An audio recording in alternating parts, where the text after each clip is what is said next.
अस्सलामुअलैकुम। उम्मीद है आप सब खैर खैरियत से होंगे। मैं हूं मोहम्मद आसिर यूसुफ और आप देख रहे हैं मेरा यूट्यूब चैनल फेसबुक पे। श्रीलंका ने न्यूजीलैंड को तीसरी ओडीआई में भी हरा के सीरीज़ 3-0 से जीती। अब आप यहाँ से देख लें कि एक जब अच्छा कोच आता है तो वो कैसी टीम में चेंजेस लेके आता है, कैसी टीम को ऊपर लेके आता है। यही श्रीलंका की टीम कुछ अर्सा पहले ओडीआई क्रिकेट में, T20 क्रिकेट में बहुत नीचे जा रही थी, हर एक टीम से हार रही थी। लेकिन जैसे ही एक अच्छा कोच उनको मिला सनत जयसूर्या की सूरत में, ये टीम ऊपर आना शुरू हो गई। अब इसने न्यूजीलैंड जैसी टीम को भी हरा दिया जिसने इंडिया को उनके होम ग्राउंड में जाके हारा। सो श्रीलंका की क्रिकेट दिन ब दिन रिवाइव होती जा रही है और ये एक अच्छी एग्जांपल है कि जब आप एक अच्छे कोच को रखते हैं तो वो हमेशा टीम को ऊपर लेके आती है। लेकिन हमारे यहाँ कुछ अलग ही हिसाब है। हमें कोई अच्छा बंदा गलती से मिल भी जाए तो फिर भी अपने मफाद के लिए किसी अपने बंदे को एडजस्ट करने के लिए उसको हम खुड्डे लाइन लगा देते हैं। सिंपल एग्जाम्पल है गैरी क्रिस्टन की। गैरी क्रिस्टन के बारे में पीसीबी ने झूठ बोला कि वो कुछ हमारे जो कॉन्ट्रैक्ट थे उसके ऊपर अमल नहीं कर रहे थे, कुछ सिलेक्शन में वो अपना पॉइंट ऑफ व्यू देना चाहते थे, तो इसलिए हमने उनको निकाल दिया। अब मैं आपको बताता जाऊँ, गैरी क्रिस्टन कोई 15-20 दिनों से कोचिंग नहीं कर रहा, पिछले 15-20 साल से वो कोचिंग कर रहा है। उसी ने इंडिया को वर्ल्ड कप जितवाया था। बड़ा ही प्रोफेशनल कोच है। वो अपने सेंट्रल कॉन्ट्रैक्ट से फिर जाए, सवाल ही पैदा नहीं होता। और दूसरा, जो एज अ सिलेक्शन में वो अपना पॉइंट ऑफ व्यू देना चाहते हैं, हर एक कोच का काम होता है। कोच पॉइंट ऑफ व्यू नहीं देंगे तो आप टीम कैसे सेलेक्ट करेंगे? कोच और कैप्टन लाजमी शामिल होते हैं सिलेक्शन कमेटी में। ऐसा होता ही नहीं है कि सिलेक्शन कमेटी खुद अपनी मर्जी से प्लेयर सेलेक्ट कर ले। जब तक कोच और कैप्टन की इनपुट नहीं होती टीम सेलेक्ट नहीं की जाती। खैर, इन्होंने इस रीज़न की वजह से गैरी क्रिस्टन को निकाला, ये पीसीबी का कहना।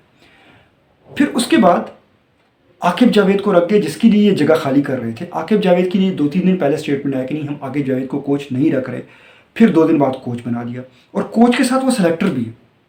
तो मतलब जिसकी वजह से आपने गैरी क्रिस्टन को निकाला कि वो इनपुट देना चाह रहे थे सिलेक्शन कमेटी में और कोच भी रहना चाह रहे थे, अब जो आपने बंदा रखा है वो कोच भी रहेगा, हेड कोच भी रहेगा और साथ में सिलेक्शन कमेटी का हिस्सा भी होगा। तो फिर उस प्रोफेशनल बंदे को क्यों निकाला? पीसीबी हमेशा झूठ बोलता है और फिर पकड़ा जाता है। और यहाँ पे तो सरेआम झूठ बोला गया और पकड़े भी गए, लेकिन फिर भी शर्म नहीं है। ऐसे प्रोफेशनल कोच को आप जाने दे रहे हैं जिसके लिए सारे मिन्नतें कर रहे हैं। जब हमने कोच रखा तो इंडिया वाले कह रहे थे कि हमें वापस कर दो, हम इसको दोबारा कोच रखना चाह रहे हैं। उसको आप फारिग कर रहे हैं एक आकिब जावेद की, जिसका कोचिंग एक्सपीरियंस बॉलिंग कोच के अलावा कुछ भी नहीं। भाई सलाम है पीसीबी को कि वो कैसे अपने मनपसंद बंदे को लाने के लिए किन किन लोगों को साइड पे कर देते हैं और फिर पीसीबी हमारे क्रिकेट के साथ क्या खेल खेल रहा है वो भी आप देखें। खैर, साथ ही साथ भाई रमीज़ राजा ने एक स्टेटमेंट दिया कि भाई जो हमारे ओपनर्स थे ओडीआई में उनको चेंज नहीं करना चाहिए था, T20 में भी उन्हीं से ओपनिंग करानी चाहिए थी, क्योंकि ऑस्ट्रेलिया कंडीशन में आप इतनी जल्दी सेट नहीं होते, आपको टाइम लगता है। आपके 2 ओपनर सेट हो चुके थे, उनको उन कंडीशन के साथ हम आहंग हो गए थे, सो उनके लिए वहाँ पे खेलना मुश्किल नहीं था। फिर आप लोगों ने ओपनिंग जोड़ी क्यों चेंज की? तो भाई रमीज़ राजा की बात एक तरह से ठीक भी है, क्योंकि ऑस्ट्रेलिया में बॉल बहुत ज़्यादा बाउंस होकर ऊपर आता है, सो वहाँ पे खेलना बहुत मुश्किल होता है। अगर आपके 2 ओपनर एडजस्ट हो गए थे तो उन्हीं के साथ कंटिन्यू करना चाहिए था।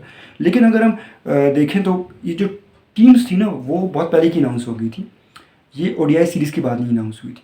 साथ ही अगर आप साइम अयूब का कैरियर उठा के देखें, 23 उसने T20s खेले और उसने जस्ट 309 रन बनाए, मीन्स बिल्कुल ना होने के बराबर स्कोर है। सो साइम की तो बिल्कुल ही जगह नहीं बनती थी T20 में और इसीलिए उनको साइड लाइन किया गया। अदरवाइज साइम को जितने चांसेस मिले हैं मुझे नहीं लगता किसी को चांसेस मिले होंगे। साथ में अगर हम अब्दुल्ला शफीक का कैरियर उठा के देख लें एज अ T20 बैट्समैन, तो वो भी बिल्कुल खाली है। पहले 3 मैचेस में तो लगातार 0 पे गए थे, उसके बाद एक मैच में कोई 20-22 रन बनाए और अभी तक इंटरनेशनल T20 में मैंने नहीं देखा कि इसने कोई अच्छी परफॉर्मेंस दी हो। सो इसी वजह से साइड पे किया गया। अदरवाइज़ अगर ये पहले से T20 में परफॉर्म करते तो लाजमी इनको रखा जाता। सो ये थी आज की वीडियो, मिलता है कल की वीडियो में।